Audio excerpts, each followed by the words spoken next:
this close?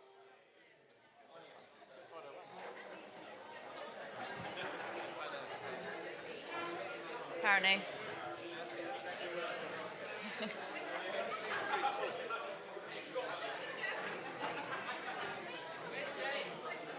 James. Who's James? Who's James?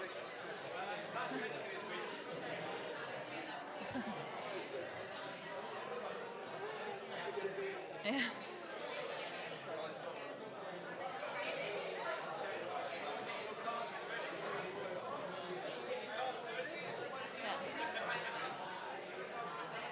Yeah. Yeah.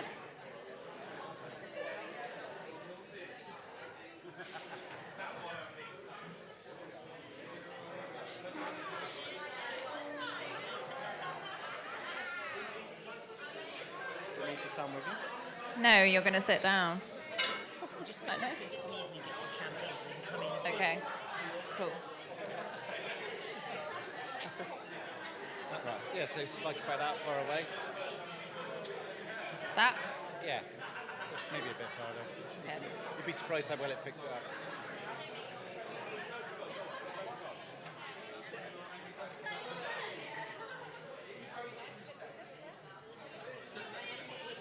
What's that? What's James got there? I know, it's an essay. I've got 14 pages to decide. tiny typeface. Right, is it on?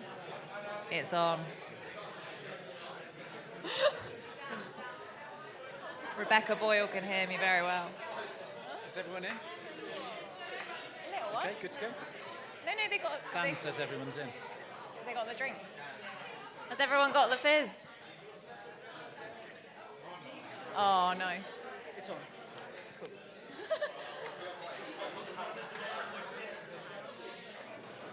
Has everybody got some fizz? I don't know.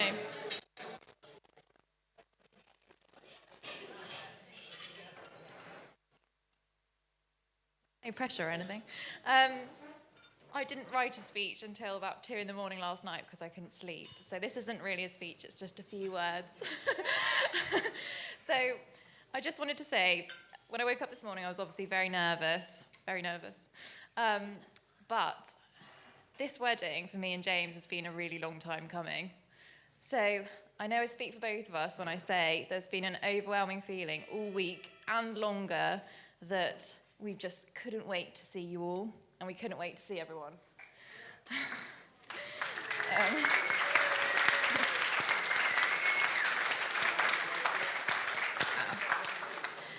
It's incredibly heartwarming to have you all in the same room with us now. So thank you all for coming. I'm going to cut the thank yous there, though, because I know these guys are going to say the thank yous. So I'm just going to say a thank you to James, my husband.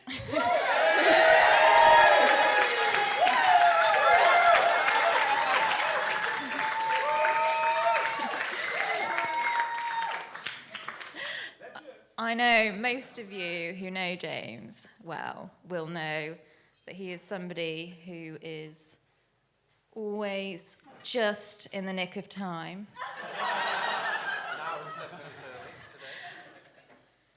Or a few minutes late. And never, ever early.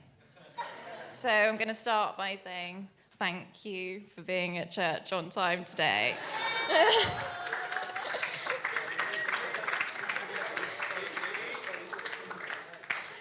James, your constant wittiness and your mental capacity for both useful and utterly useless facts astonishes me every day, amazes me every day.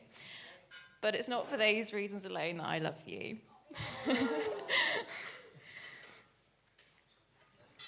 James, you're chivalrous,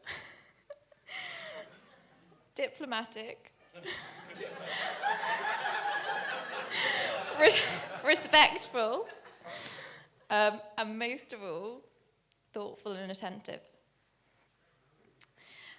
And of course, you put up with my very basic culinary skills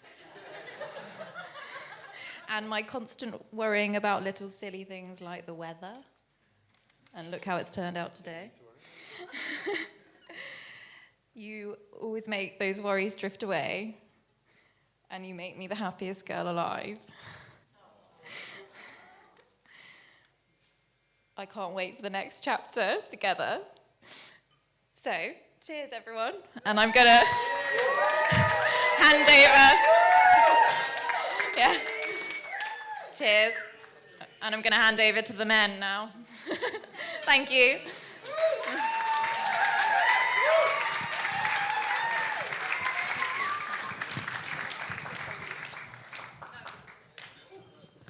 I don't know how I can follow that. Emma's basically done my speech in about 3 minutes, so well done, Emma. Thank you for that. So all settled down. Have you all got something in your glasses? I hope you have. You need to get comfortable. As you can see, I've got a fair bit to get through. So, I was going to say good afternoon, everyone. But I'm going to actually say good evening, everyone. And welcome. For those who don't know me, my name's Ian. And I'm very pleased to meet you all. Thank you for coming today to share with Kathy and I the wedding of our lovely daughter, Emma, to the very debonair Mr. James Crichton Hardy.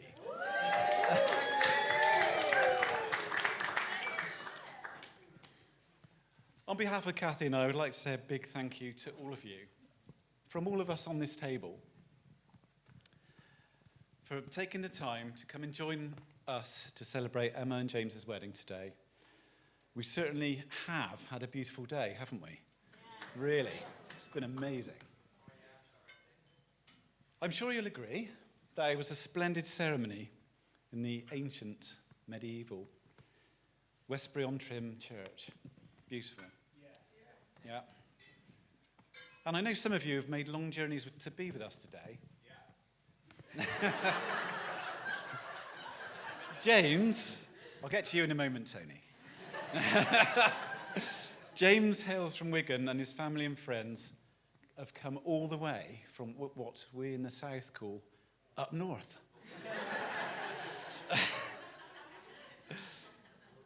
And Emma has told me, and I know them, has got two of her friends here, Steph, her bridesmaid, and Kirsty, who have come all the way from Scotland. Yeah, Scotland. And we've also got Tony, who's come from the other end of the country, Cornwall.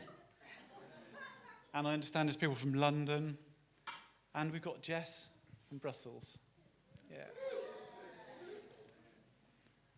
And to add to that, I don't know if I've ever been in the same room with so many physicists, mathematicians, accomplished musicians, PhDs. You know, I'm really quite humbled and honoured to be amongst you all, and it's way, way, way beyond my league. So, everyone in this room have all shared some sort of special moment with each other, and that's why we're together. So thank you, and welcome to Bristol.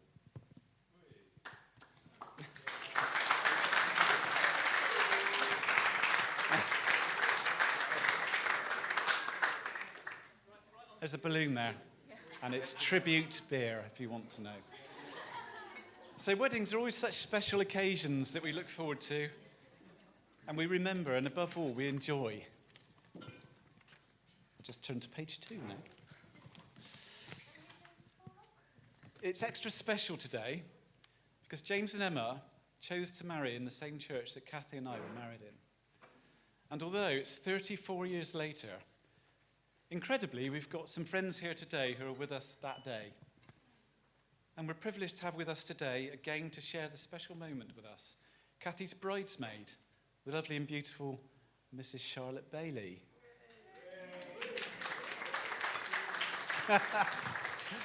and I've got my best man, the very charming and suave, Dr. David Bentz.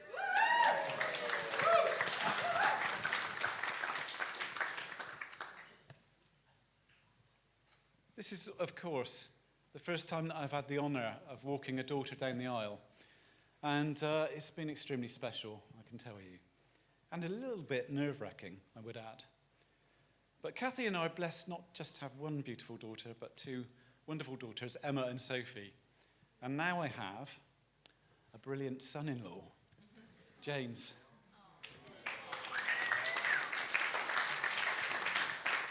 And I'm sure we'll all agree that Emma looks absolutely beautiful today.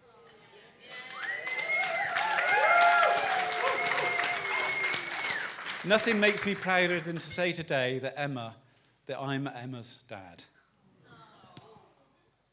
Well, what can I say about Emma? I've had to cut it down to 7 pages of speech. Emma has always been committed and hardworking in everything she does, from her schoolwork to her university degree as a physicist, to her friendships, her work ethic, and above all, her love and support for her family. The first day I met Emma,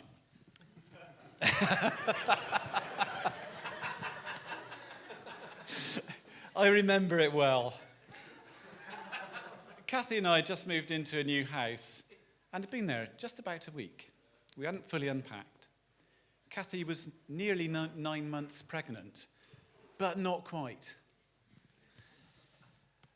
We were relaxing in front of the TV, having just finished an Indian takeaway. Chicken danzak, 4 poppadoms, and a sagaloo. And we were watching a movie, the classic Robert De Niro gangster movie, The Untouchables. Brilliant. Great film. Got nominated, I think, for a Best Supporting Actor or something in that. Anyway, quite out of the blue, Kathy said to me, "I think I might be having contractions." It was a great film.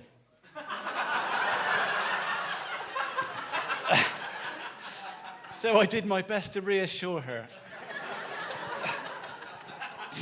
in the most emphatic terms that it was almost certainly a false alarm. Anyway, the film was great. A bit later on, I happened to glance up to see Kathy leaning over the banister, wailing and exclaiming in the most unladylike manner, which was most unusual and very out of character for her, that the contractions were coming every 3 minutes. The Untouchables did give me some driving tips for the drive down to the maternity hospital. A few hours later, in fact 12, we were blessed with our lovely little Emma. It's true what they say, that the bond between a father and a daughter is a very special thing. And the moment that Emma was born, it was like a switch had been clicked in me. I'd never known a love like it.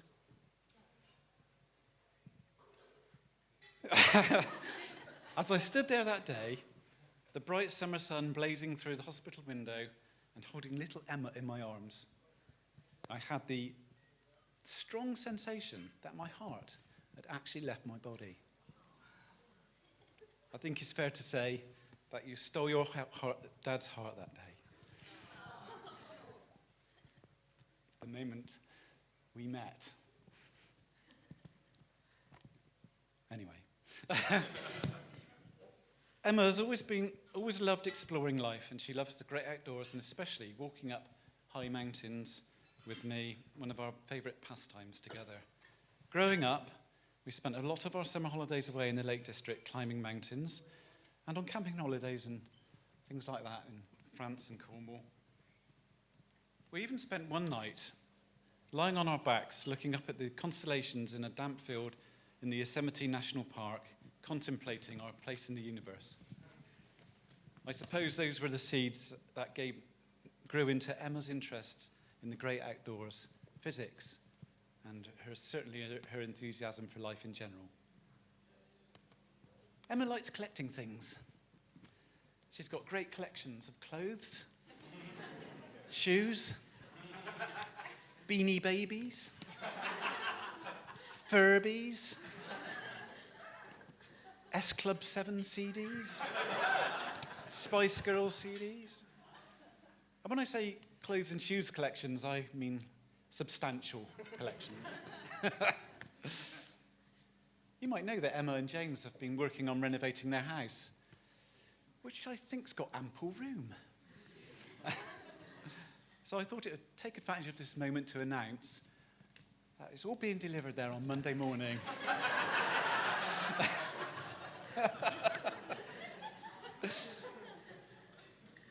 This is a special moment, and of course my heart is bursting with pride and joy. Proud of the woman you have become, Emma, and grateful you have come to know the warmth and happiness of a true love here with James. I have to say that we are so happy you found James. As a father of daughters, you do wonder what they might bring home.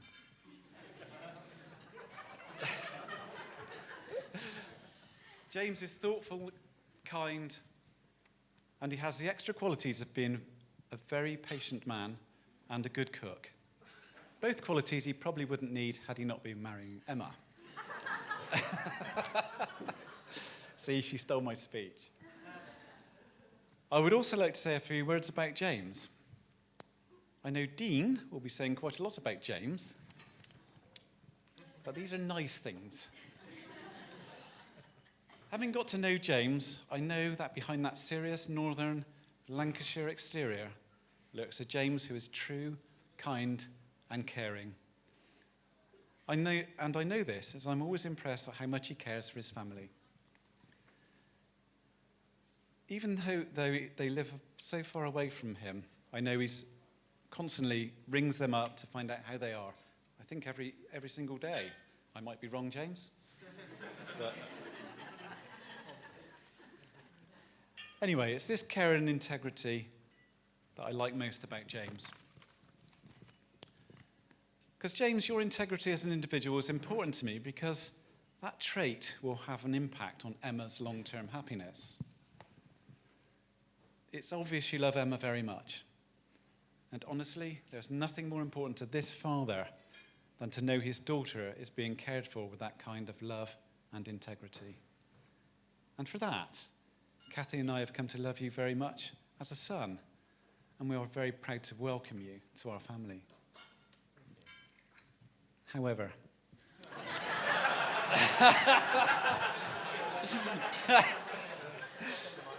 James would be far better if he didn't keep thrashing me at quiz games.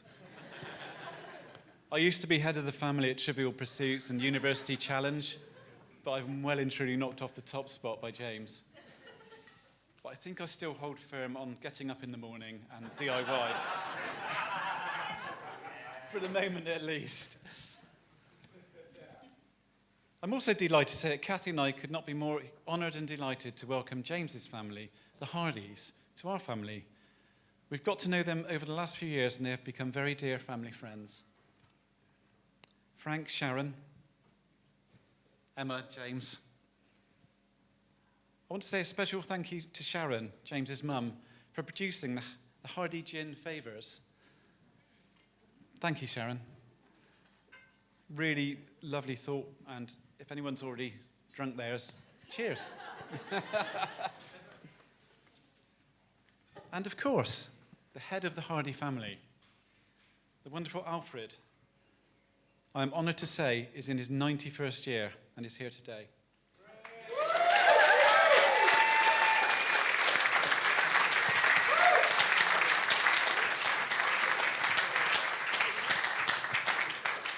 Welcome, Alfred. Yeah. I think it's traditional and certainly expected of me to try and give some advice on marriage during this toast. I suppose I'm not the best person to give advice on marriage as I've only had the one. But Kathy and I have done pretty well, haven't we, Kath? Our next anniversary, I think, is Rust.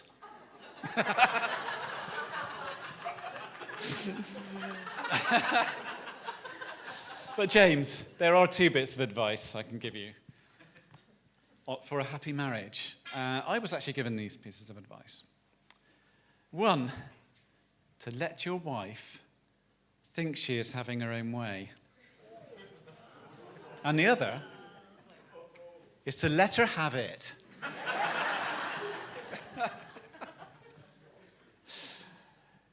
I'm getting to the end now, so you're okay.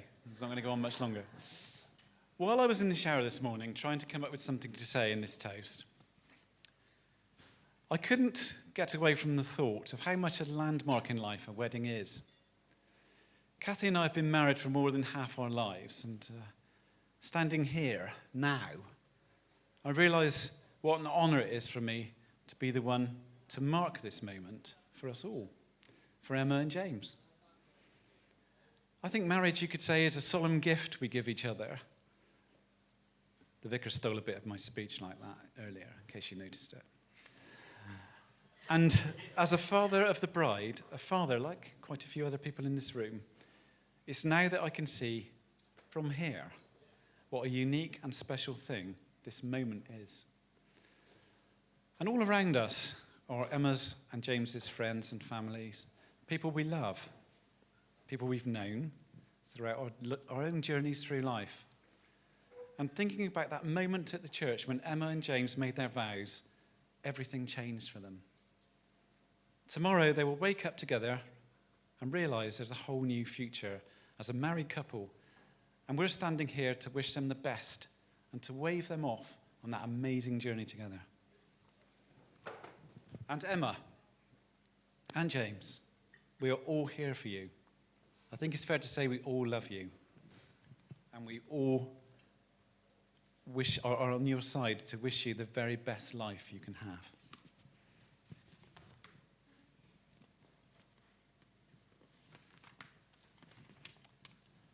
Well, we're getting to the end.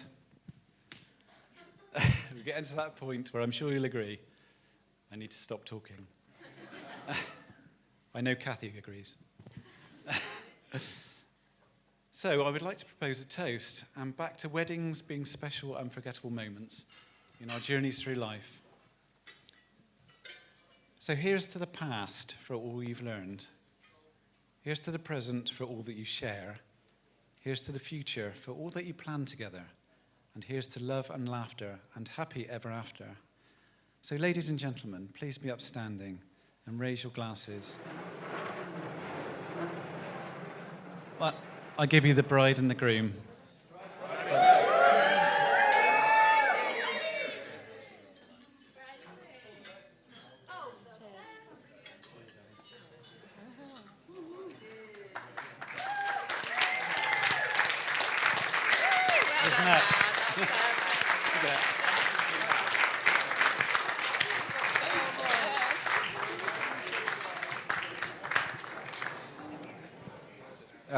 Thank you very much, Ian, for your illuminating speech and for your kind words, indeed. For those of you who don't know me, my name is James. I'm married to Emma, and I have been asked to make a little speech. So I hope you're all enjoying yourselves and that you enjoyed the ceremony, in particular the music. I just want to say a big thank you to the organist who really pulled out all the stops. Thank you, a little icebreaker. And also a big shout out for helping this event to go ahead to the health and safety team down at Wuhan Institute of Virology for an event-free 21-22 financial year this year. That's 2 on the trot. Keep going strong, lads. Firstly, let me begin by saying, sincerely, by saying that thank you to all of you for taking the time, spending the money, and making the effort to attend our nuptials. Some hotels are more expensive than others. This is literally the one day in our entire lives where everyone, or close to everyone at least, who we hold dear, are all together in one place and time. Cheers, Einstein. We've had guests travel as far as Bishopston, Horfield, Cottam, Westbury-on-Trim, about a 5-minute walk from the church. Good job there's no prizes for distance travelled. Cheltenham, Devon, Cornwall, Forton, Lancashire, Chorley, Stratford-upon-Avon, hopefully not by boat. Escape the clutches of Prince Andrew. Sorry, St Andrews. Get out of Bath. Guests forced to stay another day away from their home in the E17 postcode. Hackney. There's several of those. I think I'm right in saying the only foreign traveller from Belgium, already been mentioned, you're in there twice, Jess, from the fine university cities of Oxford, Cambridge, Hull. There's no one in here from Hull. That's just a joke. At least I hope none have sneaked in. It is genuinely very much appreciated. Thank you also for your generous gifts, particularly one not on the a la carte pre-approved list, namely the Xbox Series X, which Emma and I will enjoy greatly together, I'm sure, in the years to come. Let me take this opportunity to thank the Goldney Hall team and the caterers, Foster's, for keeping the beers cold, roses pruned, beef succulently cooked, I thought, indeed, glasses topped up, and for being all-round excellent hosts. I hope you can hear me through the loudspeaker back there. Thank you. It's no mean feat hosting this many people, so tremendous stuff indeed. Thank you to Ben and Rosanna. For calming the nerves, despite the fact I'm currently shaking, so not done that good a job, and expertly capturing the joining of Herbert and Hardy for posterity. We can't wait to be sat in our old people's home together many years from now, boring the pants off great-grandchildren with what I'm sure will be the perfectly framed pictures of today. And similarly, the father and son team of Simon and Samuel, most certainly the best equipped videographers this side of the Severn Estuary, for their very detailed preparations and enthusiasm. The first viewing of my big fat English wedding will be showing at the Everyman on White Ladies Road later this summer. Thank you to Caroline, one of the two Carolines, for decorating everything just perfectly, and to Foxy Buds, Caroline at Foxy Buds, two Carolines, like I mentioned before, for the bewildering array of beautiful flowers. Very beautiful indeed. To Dean, my best man, who himself is getting married in only 20 days from now.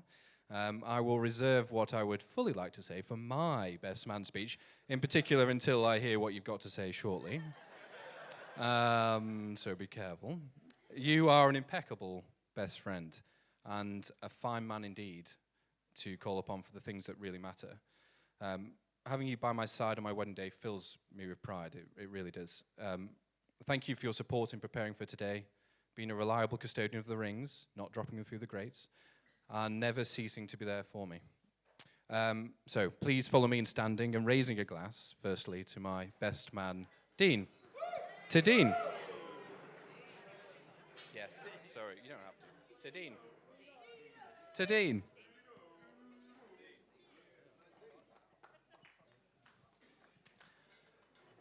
To Barney, Dan, Dave, James, Carl, and Tommy, my lieutenants, groomsmen, and best friends. Thank you, amongst others. There are several more best friends. Thank you for helping the motions of today run as smooth as silk, I thought.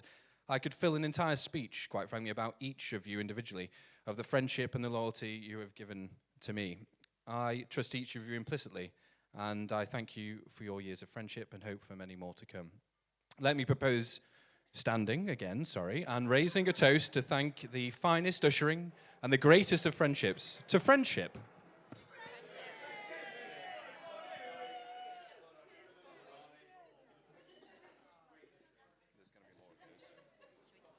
No, please sit down. You'll be up again soon. To Sophie, my sister-in-law, and in spirit, neighbour, and the maid of honour. I know how close you are to your sister. I'm sure your mobile phone's call and message logs are testament to that. A relationship such as yours is a special thing to behold. To Ari, Emma, Hannah, Steph, Zoe, allow me to thank you on mine and Emma's behalf, because Emma didn't bother to do it. I was always going to, so... You all look simply resplendent, and I didn't use a thesaurus for that word. That is generally what came to mind. There are some very proud parents and boyfriends in the room today, I'm sure, and some jealous men in the room as well, perhaps. And on that note, please raise yourselves and your glasses again for the third time to the bridesmaids. The bridesmaids.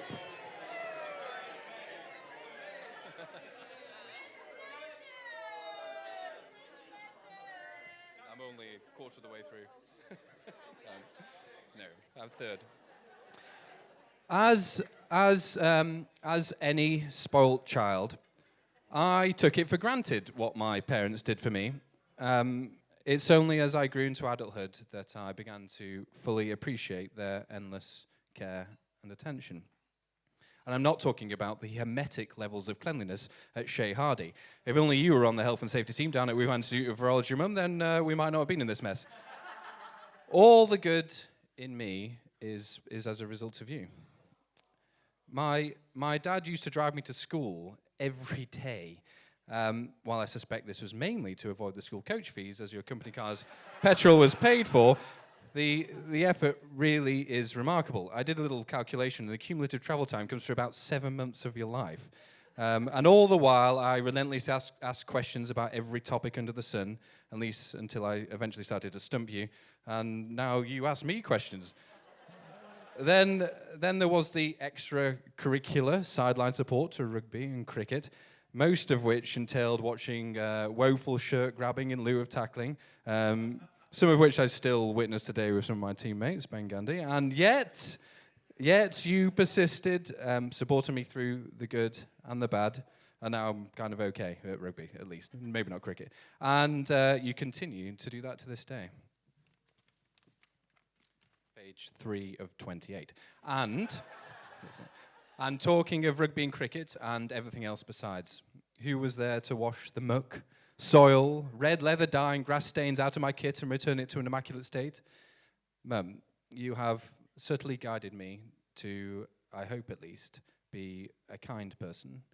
That's as a result of your inherent kindness and generosity. In fact, you're sometimes too generous for your own good. Your love has and continues to be unconditional. That's not to say it wasn't tested at times, but I get the sense you would make any sacrifice and shoulder any hardship for me. I mean this sincerely. Thank you to both of you for everything. In particular,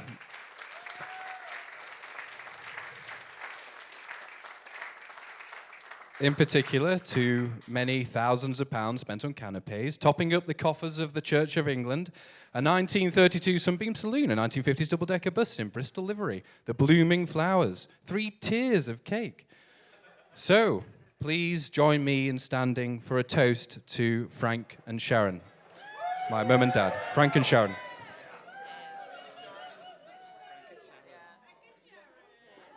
Frank and Sharon.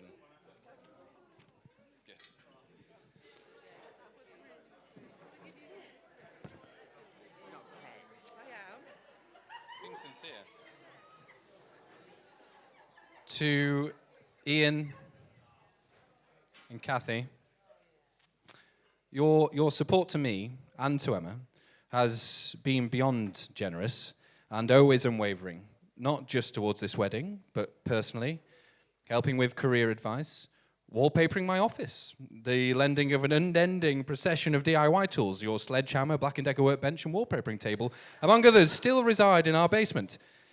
I genuinely enjoy your company, which is good luck, seeing as close to my entire family-in-law live within about a mile of our house.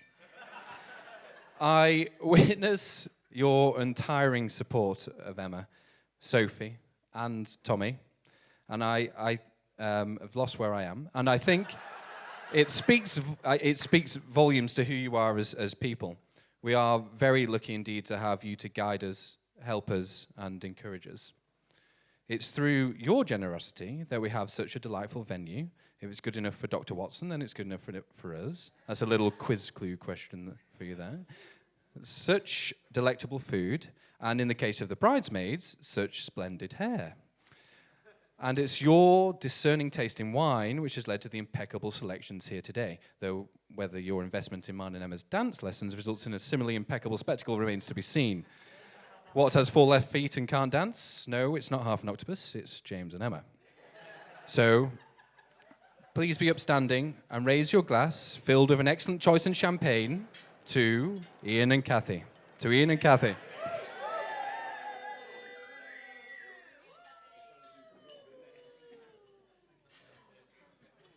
mean what I say. Between my parents and Emma's parents, Emma and I could not wish for better role models. Sure, there are challenges in any marriage, but that point has been well proven.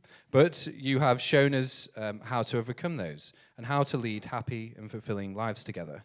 Though I suppose it's no wonder when you had such excellent role models yourselves. My granddad, Alfred, drunk, has always shown the way and is so integral to the Hardy family. Similarly, Emma's great-aunt Laureen, who managed to make it to the church unexpectedly, is also so integral to the Herbert family. Also so integral to our families are my Grandma Elizabeth and Grandma Patricia, who sadly couldn't be here today. I regrettably never got to meet Emma's grandparents, Ian's parents, Francis and Terry, and Kathy's parents, Jean Ray. I so sorely wish I had the opportunity. However, I can be sure that they would have been proud to have witnessed the wedding of one of their grandchildren, and the 1st of May to come, I'm sure. I only hope I can do Emma proud in their honour. And I so sorely wish that Emma had got to meet my granny, Patricia, a truly great woman of fine Crichton stock, who would have revelled in a day like today. I think she would have been so happy to have seen me with such a fine lady as Emma. Luckily, Emma did get to meet my granddad, George, before his passing last summer. That I can be very grateful for. That and my hairline. I'd like to propose a toast. That's maternal grandfathers for you. I'd like to propose a toast to those who I wish could be here today, to absent loved ones. To absent loved ones.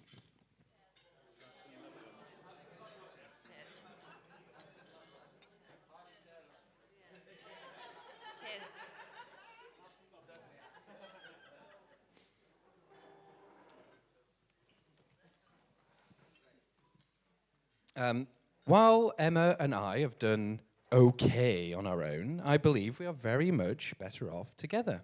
For example, if we combine our university degrees, then we end up with a 2-1 in maths and physics. If you're a bit sloppy with the maths, which I most certainly was. We can transfer one another's personal tax allowance, inherit any unused nil ban rate, and optimize our annual capital gains tax exemptions. That's synergy for you. And if we combine our life savings, then we end up with exactly one very wealthy Slovakian, our builder, Milan. Let's have a toast to Milan. Any excuse for a toast? A toast to Milan. Salute!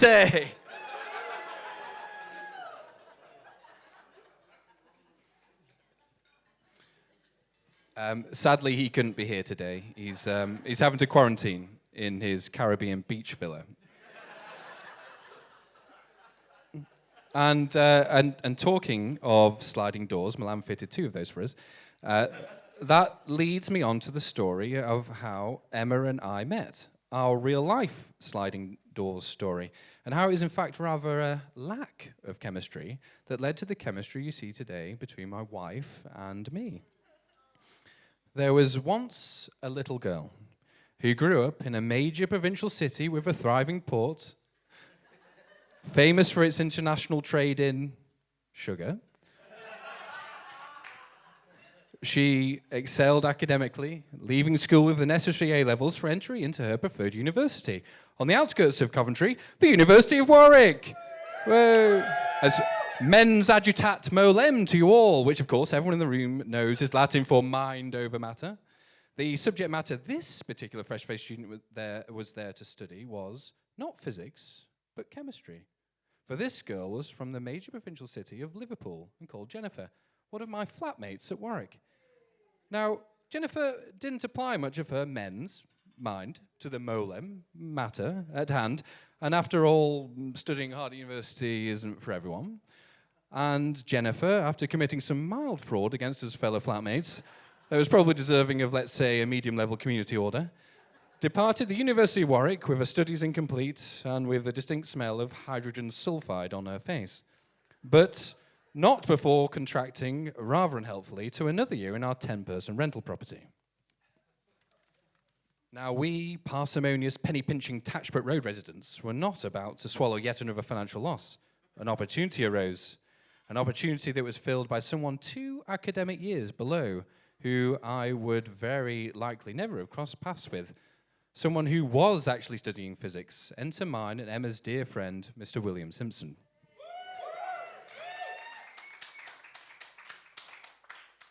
And who was on the same course, the same physics course as Mr. William Simpson.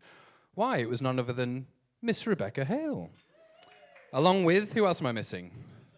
Oh yes, the first class student, Miss Emma Herbert. Friendships blossomed, mine and Emma's paths crossed as a result, but we were never formally introduced. However, in the case of Becca and Will, a marriage blossomed, and it was their wedding on the 22nd of April 2017 in the aptly named Founders Dining Hall that I found my Bathsheba Everdeen.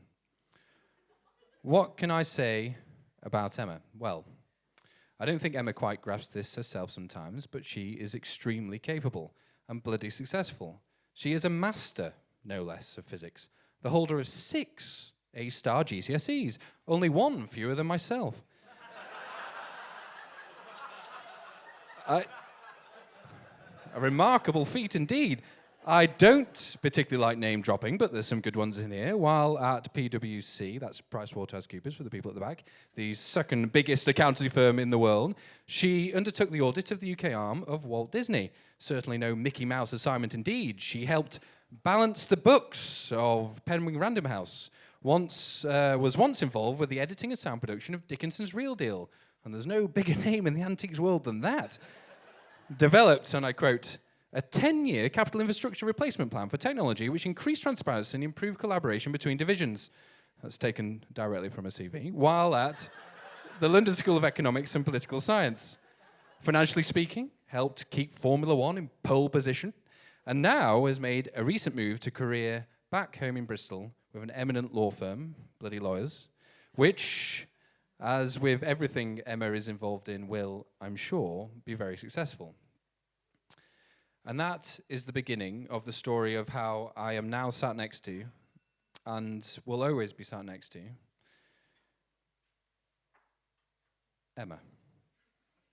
You are the kindest, most caring, most organized, beautiful and glamorous girl I've ever had the good fortune to meet. I'm at my most content when I have you by my side. When I say well-organized, I really mean it. The final wedding spreadsheet sits an impressive version 8, spanning 15 tabs and many thousands of cells of data. This wedding would simply have paled in comparison to what we are enjoying today without Emma's untiring efforts and keen eye for detail. And it's that keen eye for detail and unimpeachable taste which has helped build the home we now currently enjoy together in Bristol. I'm sure our home will act as the foundations for building a very happy life together. Marrying you is, quite simply, the best thing I have ever done. We only get one go at life, and in finding you and spending the rest of my life with you, I don't think I could have wished for a better spin of the wheel than that. I've got something else written here too. Emma is Gert Lush. No idea what that means.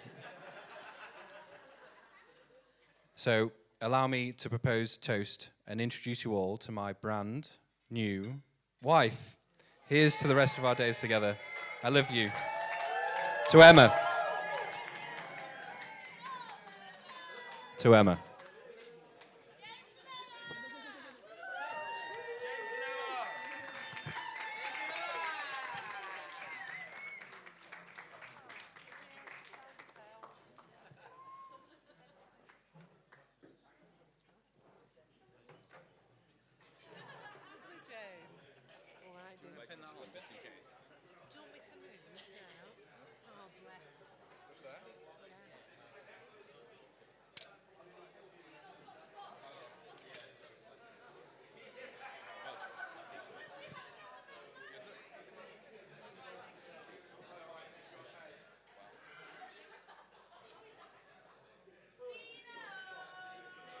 Hi, Charlotte.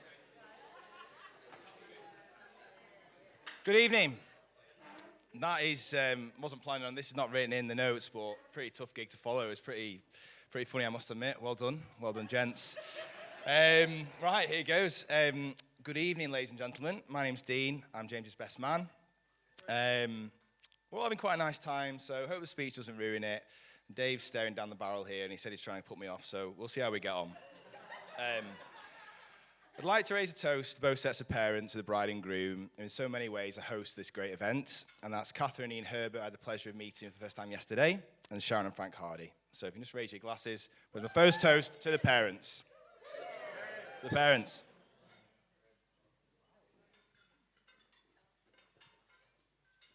Such a proud and exciting day for you all. If you can just keep your glasses charged, I'd like to propose a toast to the bridesmaids. I hope you appreciate everybody. They've done a fab job so far. I hope you agree they all look lovely. So, to the bridesmaids.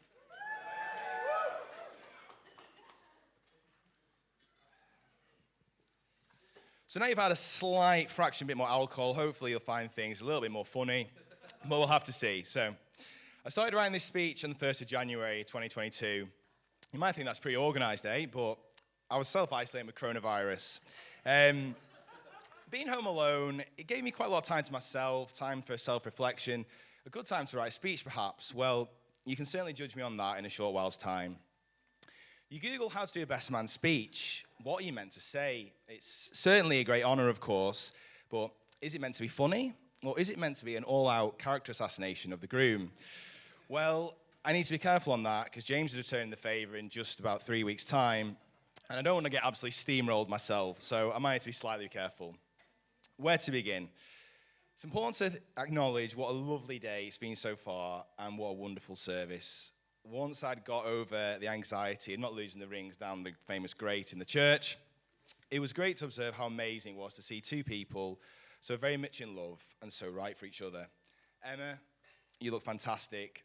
And James, you haven't scrubbed up too bad yourself. I'm really glad you took my advice on brown shoes in the end, because the other ones were absolutely awful. So James, what to say? Well, firstly, you've seen the invitations, right? You might be wondering about James's middle name. It's worth a mention. Crichton, eh? It's not your average. It's not like your John or your William or your Robert or anything, is it? I've heard several stories about the origin, and naturally it received sporadic ribbing from various of the lads at school. And most famously when the rugby coach hijacked James's passport on a rugby tour to Italy and publicly announced it to the whole coach. A brief Wikipedia search suggests that Crichton is a Scottish and Irish habitational name that comes from the barony of Crichton in Midlothian, a historic county of Scotland, not far, I believe, from present-day Edinburgh. James tells me he's linked to the Mary Queen of Scots, where he has distant ancestral connections. This, I must admit, I haven't found any evidence on, but I'm sure he'll be able to inform me at the bar that this is true. Sounds quite posh, though, doesn't it? It might explain why James is posh for a northerner. I mean, he's meant to speak fairly similarly to me, but he's noticeably much more articulate. I guess living down south so long makes him more of an honorary southerner these days. I'm not so sure. Anyway, James Crichton Hardy was born at Billinge Hospital in Wigan in the northwest of England on the 17th of July, 1989, to the proud parents of Sharon and Frank. I'm in an interesting position to be quite friendly with Sharon and Frank. And Sharon, you've always been supportive over the years. You've never missed a birthday card, graduation card, engagement card, passing exams card, or any other card where I can think of, to be honest. Frank, I've never forgotten, Frank, when you took me out to Pizza Hut when I was 14 and when I broke my arm and needed surgery on it. I was feeling quite sorry for myself at the time. And the obscene 14 slices of pizza we both demolished each, and the company was greatly appreciated, and I'm very humble to this day. Right, gone slightly off track. Right, James, okay. So, we met on our very first day together at school in the infant section of Bolton School, the first week of September 1993. Having a best friend like James was ideal. Not only was he quite smart, so he could sort of coach me to the answers or copy his homework, without getting too big-headed, he's actually quite funny. Notable high points for James at school were maths and sciences, and weirdly Latin, which I could never quite get my head around. He's just spoke about Latin there before as well, which is a bit embarrassing. The only thing I could get my head around was Caecilius est in horto, which actually means Caecilius, the guy called Caecilius, is in the garden, but I don't really see the point of that. But anyway, the thing James couldn't get his head around really was English. His only comfort in English was an unhealthy adolescent crush on an English teacher called Mrs. Largan. Details of which I certainly won't be able to speak about now. He also had thorough enjoyment in taking the mick out of the GCSE Poetry English Anthology. James, quite frankly, couldn't see the point of any of it, and he'd relish in making the most obscene and obscure innuendos, especially when referring to Seamus Heaney's poem, Digging. As mentioned, James is a clever bloke, but it hasn't always been this way. Not only was he behind in his developmental motor milestones, not being able to go down reciprocal downhill steps by the age of 6, a little quirk I later wonder maybe contributed to his later pace on the rugby field. The rose in the crown, though, was on one famous day in infant school, where 5 years of age, the teacher set up a demonstration of the composition of objects. They had a large water bath in the middle of the classroom on stilts, transparent. All the children are finding out that a cork, an empty bottle, and a feather, they all float, right? The jewel in the crown was a 5-kilogram weight nestling at the bottom of this pool. Some children couldn't even pick this up. The others were quite wary of its appearance. James wasn't perturbed. In a masterstroke, when the teachers weren't looking, he decided to drag up a chair, stand on the chair, pull this weight out, and drop this 5-kilogram weight from shoulder height. What ensured was absolute carnage. The weight goes straight through the bottom, bursts a massive hole, and there's water everywhere. Children are screaming, taking refuge on chairs. Then there's this giant cleanup operation where all the teachers have got mops and buckets and towels. Brilliant. Never forget it. Never forget it. Moving on from infant school, we went to the junior school where James and I consolidated our friendship, and that's with David Longworth, one of the groomsmen who sat right in front of me here. Here, cheers, Dave, we famously did a rendition of the Titanic theme tune, My Heart Will Go On.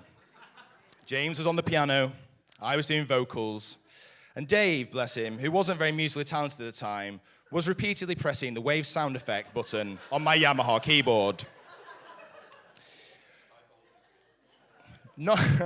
Notwithstanding this actually was met with quite critical acclaim, and we actually even won the best ensemble that year, even beating the school brass band and junior orchestra. Throughout school, James and I were in every form group together until we were separated by A-level choices. We spent much of this time on the rugby field, where James was an integral part of the team, often utilising his kicking ability.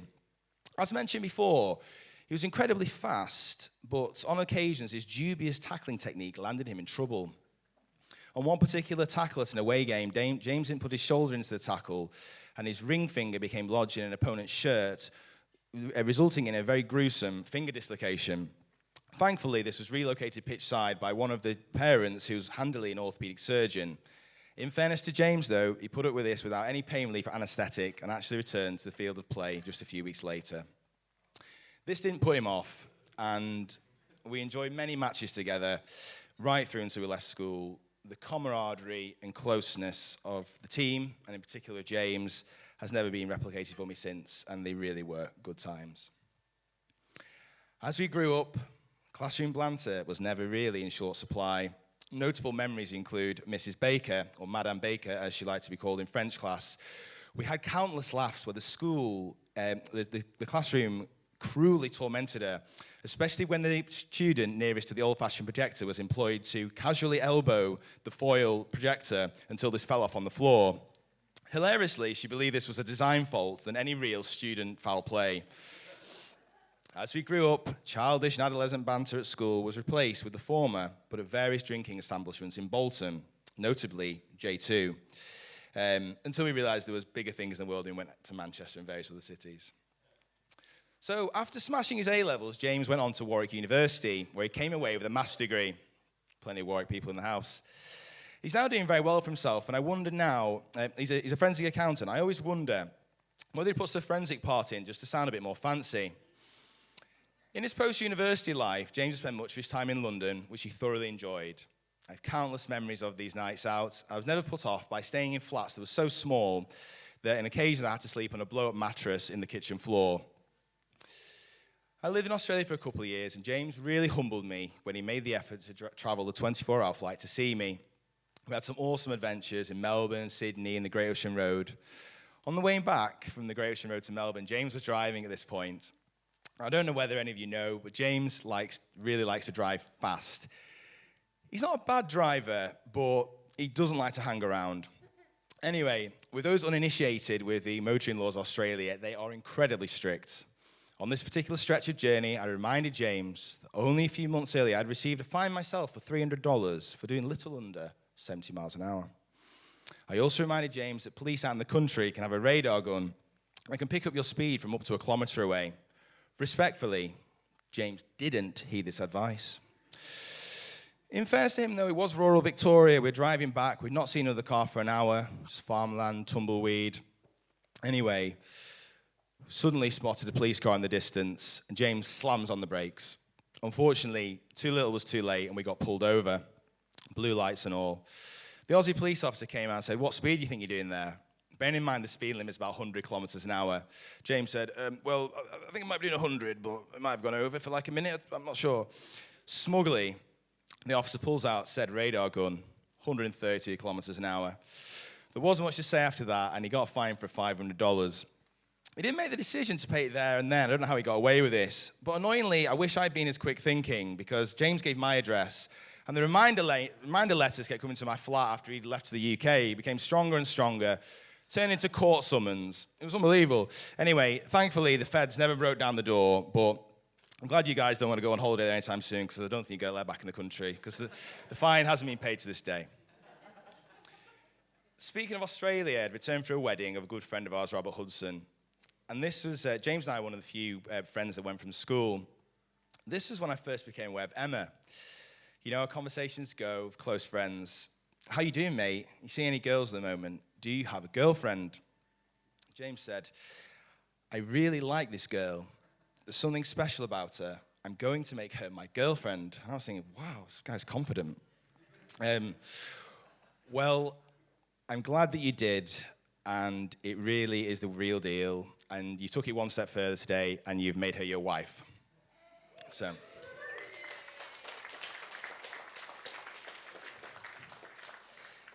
Emma, it really has been a pleasure getting to know you. I probably remember one of the first times we met was an enjoyable weekend at the Edinburgh Fringe Festival, certainly a weekend to remember. Each time we met, you really are a breath of fresh air. I'm glad my best mate has found a great girl like you. You look lovely today, and you guys are so clearly made for each other. I wish you both the best luck in the world and for a long and happy marriage. I propose my final toast. That's the bride and groom. Cheers. Cheers.